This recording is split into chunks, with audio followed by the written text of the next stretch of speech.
beans. I've got some left over from the last batch of beans I made.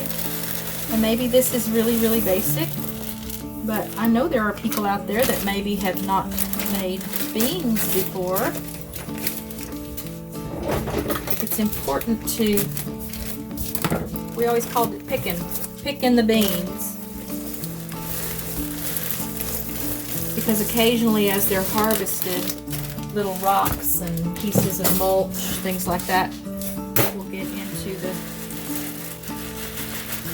machine that's collecting them. So we just look through the beans for any of those little things. We just spread them out and inspect them for any little pieces of stuff. I mean, we're going to rinse them off, but you sure don't want to have a rock in your pot. I like to pick out little pieces of the hull off of the bean if it's fallen off. Okay, so those look pretty good. We'll scoop them into our colander here so we can rinse them.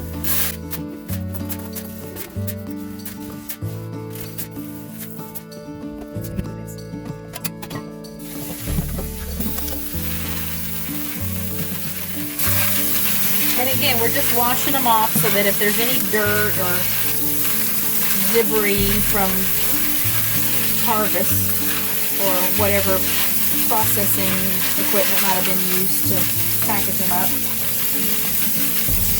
we can get them clean.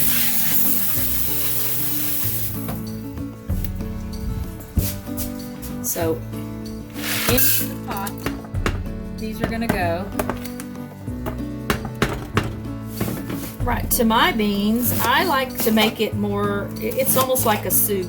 If I had to live off of this meal, it would have everything in it that I need. So I'm going to add some onion. This is probably the equivalent of a medium onion. This is part of a leftover large onion that I used for another dish. Cut the pieces whatever size you'd like, and into the crock pot that's going to go.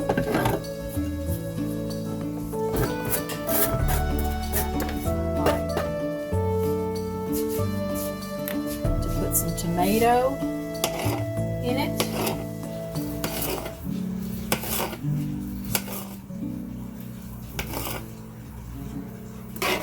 These will break down pretty good, but we'll get it chopped up.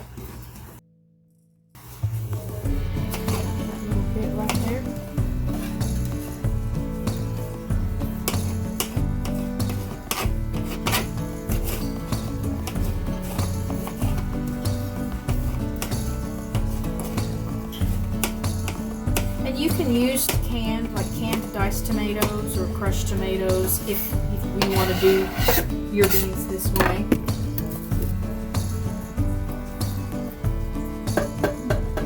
We'll add some water. You want to have, now I like a lot of broth in my beans, so the amount of water you put in is going to be based on whether you want it brothy. Again, I could make a meal out of this, so it's very much like a hearty stew or a soup, the way I do it. Right. And now I like to have bacon in my beans. You can use ham. I've even made beans with cooked, like Jimmy Dean breakfast sausage before. You can do combinations of that.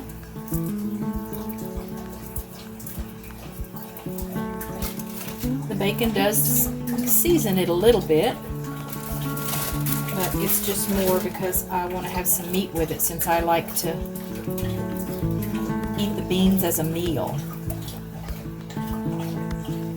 And so much of this is just based on how much you like. This is probably about 6 strips of bacon, cooked. It's already cooked.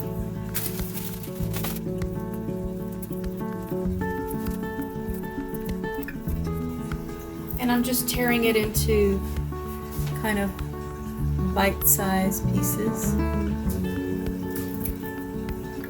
I guess you could just put in whole strips of cooked bacon if you wanted, but this way it's mixed around so that every bite has a little bit of bacon in it.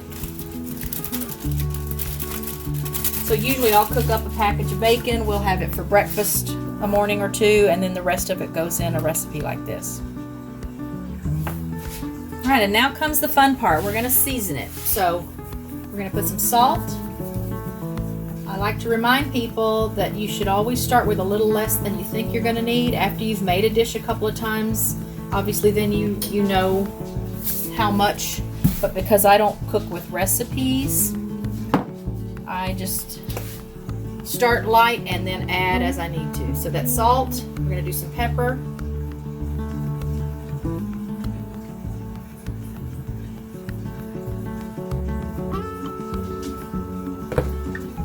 Some garlic powder.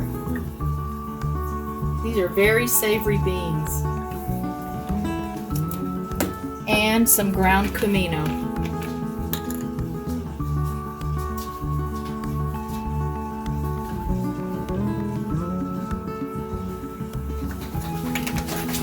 Those are the same seasonings I use for my Mexican chicken and rice, for my taco meat.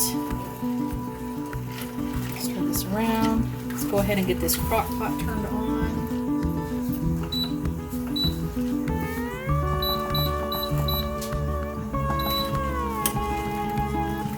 I'm going to cook them on high for at least the first 5 or 6 hours of the 7 or 8 that they'll go all total.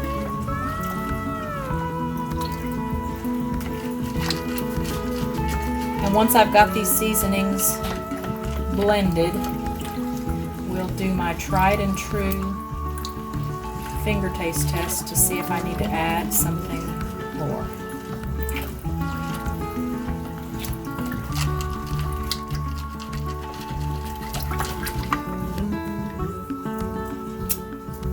Okay, they need a little more salt.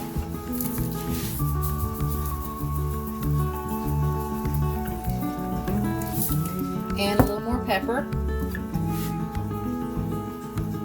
They've got just the right amount of cumino in them, I think. And I don't need to go real heavy on the garlic for them, so I'm going to leave. I won't put any more garlic in it.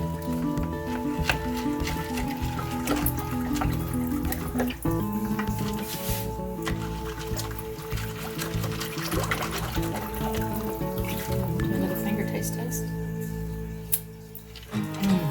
Yes, those are going to be good. Obviously, those can also be seasoned at the table. So I try to keep in mind, not that I'm cooking these beans for anyone but me, but I do try to keep in mind that if I'm preparing any dish for guests, that I go a little lighter on the seasoning sometimes because people can add as they prefer.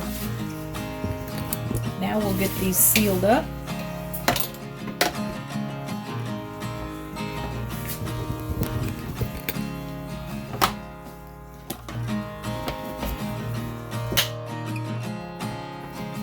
And I've already got my set. So that was going a couple of minutes already. I have it on high. It'll go for a total of 8 hours, but I'll come in at about the 6-hour point and stir them. I mean, I'll stir them off and on probably before then. And then I might turn the temperature down to low for the last hour and a half or so. Just give these a little stir. They smell fantastic. Golly, that smells good.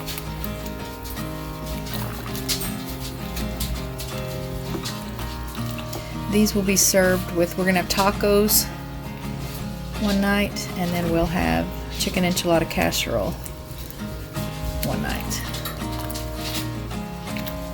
But again, these make a standalone meal even. Just going to taste some of this broth.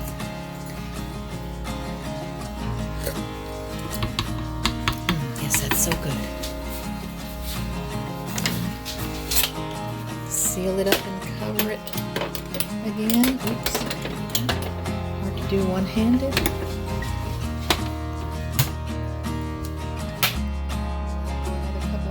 So then I'll stir them and see if it's time to turn down the heat.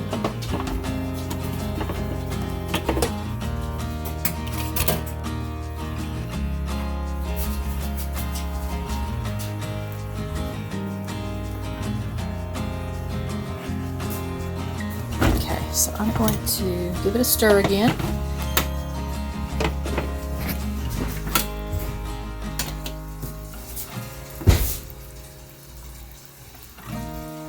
The whole house smells so good.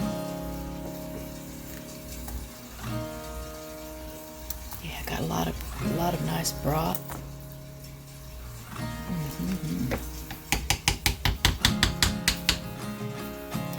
And then we're going to turn this down.